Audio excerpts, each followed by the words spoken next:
Hey guys, so I'm going to Japan and I'm really excited for it. It's been a childhood dream since I was in like 5th grade, and it feels so surreal, that I'm finally going there after so many years, and I've been dreaming about it for so long. So I'm really excited, and so I want to make a video about my Japan trip itinerary. Right when I land in Japan, it's going to be like one of 4 life goals just accomplished right there. Like just being at the airport is enough, more than enough for me. Like at that point, it's all good. Like I don't even need to explore. Usually when I go to a trip, I've picked up the habit of planning out an itinerary, and I really do enjoy it. Just like watching a bunch of food videos, a bunch of activity videos, and just looking through it. But I also do like to give myself enough time where I can just wing it, I can just experience the stuff right there during the moment. And start off with a breakdown of my trip. So I'm broken down the trip into 2 major components, and it's the Kansai region and then just Tokyo. And so for the trip, we'll be spending about 3 days in Kyoto, just for the traditional and old classic Japan. And then we're gonna spend about 1 day in Nara just to visit, the deers. I'm really excited to see the deers, and we'll watch the mochi shows. And then 4 days in Osaka.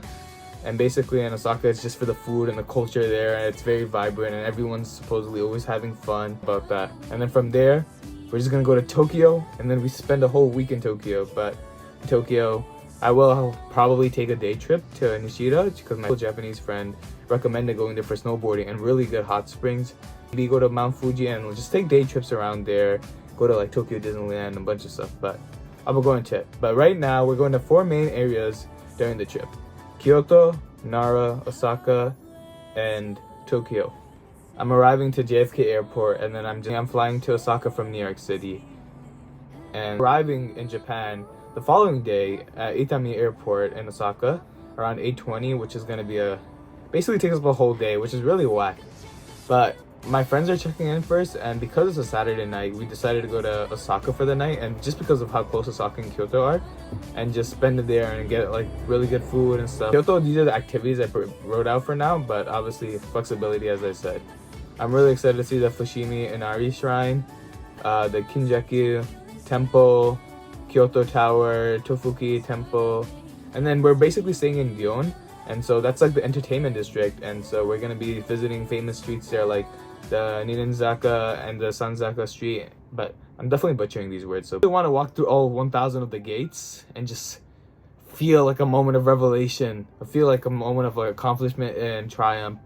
Day 3 in Japan. In Kyoto, we'll be visiting the Arashiyama bamboo forest.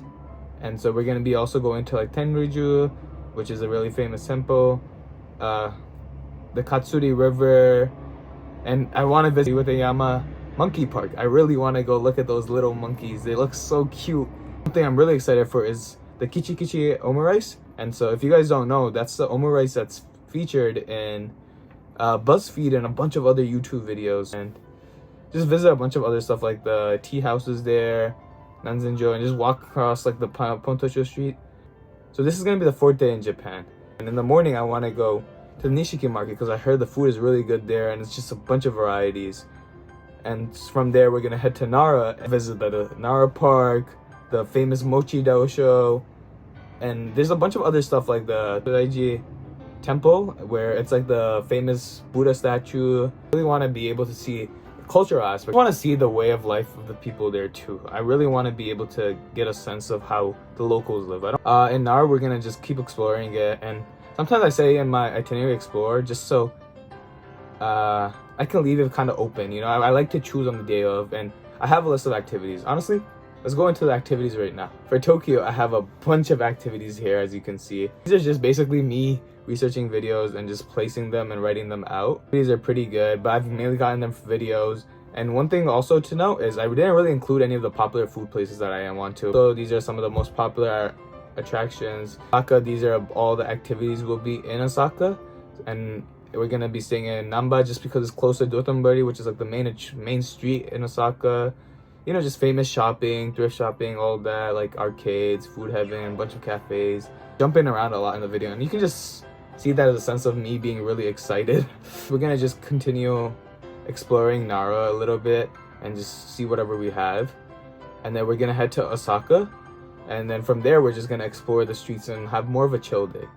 Well, the next day, so we bought something called the Osaka Pass, and it gives you access to over 40 plus attractions. And it's mainly, we only got the day pass, so we're gonna try to do a bunch of the popular ones. And so we're gonna do stuff such as the Osaka Castle, there's like a Joba tour, the Umeda Sky Building, Kaku Tower, the HEP 5, and then there's like all of that within that day. So this one is more of a structured activity day just because of the pass and everything. And I got this pass on Klook, and there's a bunch of other passes that are really helpful for you guys there. Day 7, we're gonna be visiting a bunch of other famous places, such as I want to go back to Dotonbori just for the food and everything, just because it's popular. We're gonna go to Namba Yasaka Shrine, the aquarium. I really want to go look at the fishes, the sharks, and all that.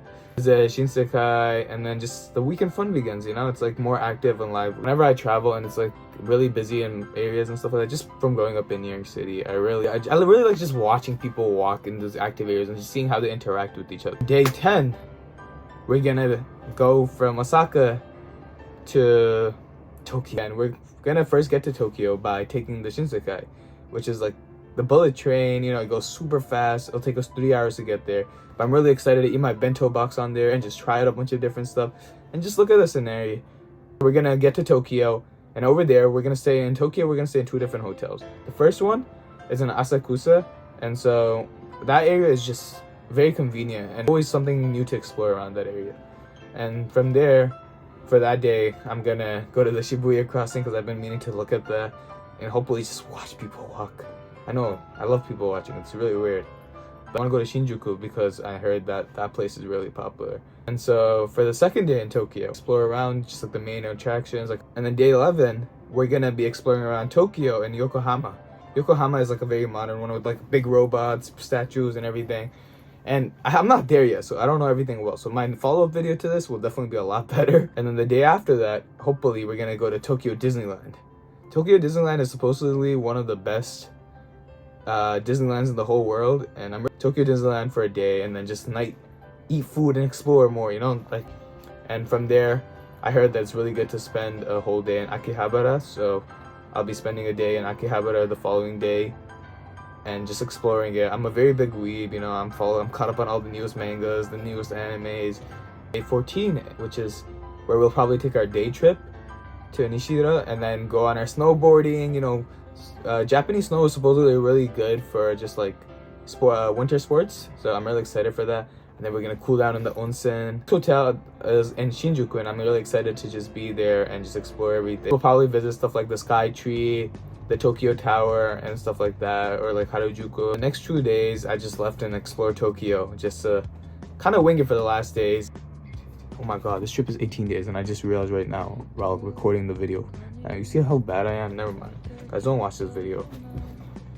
But yeah, we're gonna spend day 16 and 17 there, and then day 18, I'm getting on my flight from Tokyo Haneda Airport to New York. And I'm literally landing at the same time and departing, 10 a.m. to 10 a.m. The thing I'm really excited for on the trip is just trying out the 7-Elevens and their local convenience stores.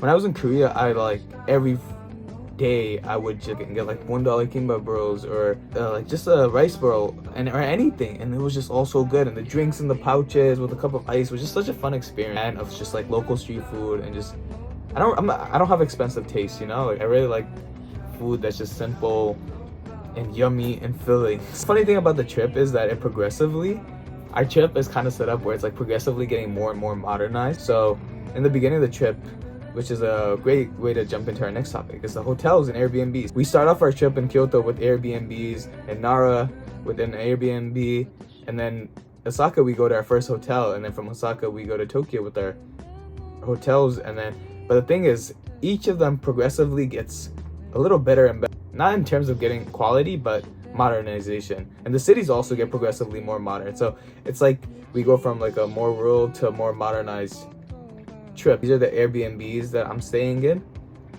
So this one is just, I really got it for the family room. And the other one is just like a really cool like jungle gym type. Like you see that bed? You see how you can climb up on it? Like I'm really excited for it. And it had really good reviews and stuff like that.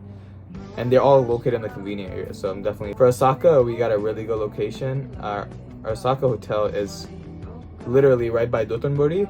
It's from the hotel the Centurion chain, and I'm pretty sure it has nothing to do with the card. But here we're gonna also stay in a hotel, Centurion, a really nice bathhouse, you know, of steam. This one is in Shinjuku, which is a studio, and it seems really modern. It's a lot bigger space compared to others in Tokyo, and so just a little more. Trips that I've gone on have always been under 2K, and it's been for about 10 to 15 days. So I think I'm pretty good at budgeting in general, but I don't really care about quality as more as the experience I'm there. All right, so let's start off with a breakdown. $700-ish for a direct flight with points. And so I got a direct flight to with ANA. And if anyone's interested, you can sign up for the American Express Gold Card, which I definitely recommend if you eat out a lot and just order food in general and just go grocery shopping. So the airplane ride was $650. And then the hotel was about $650 divided by 3 people for about 16 days, which is actually really good. And so there's that. But besides that, the cost we also have is the Shinsekai, which is about $100. We'll spend about $50 on Wi-Fi. That's about another $50. And then $100 to like everything else, I guess, which I've spent. And I'll spend the rest on food, shopping, and a bunch of other stuff. Anyways, this video was very much for me. Like, I don't know, I guess I really wanted to talk about it and just share it. And this is not a very structured itinerary, so thank you for staying along and just paying attention. But if you ask me directly, I can definitely help you plan it out much better. But I'm really excited for Japan, and I hope the experience is fun. Peace out.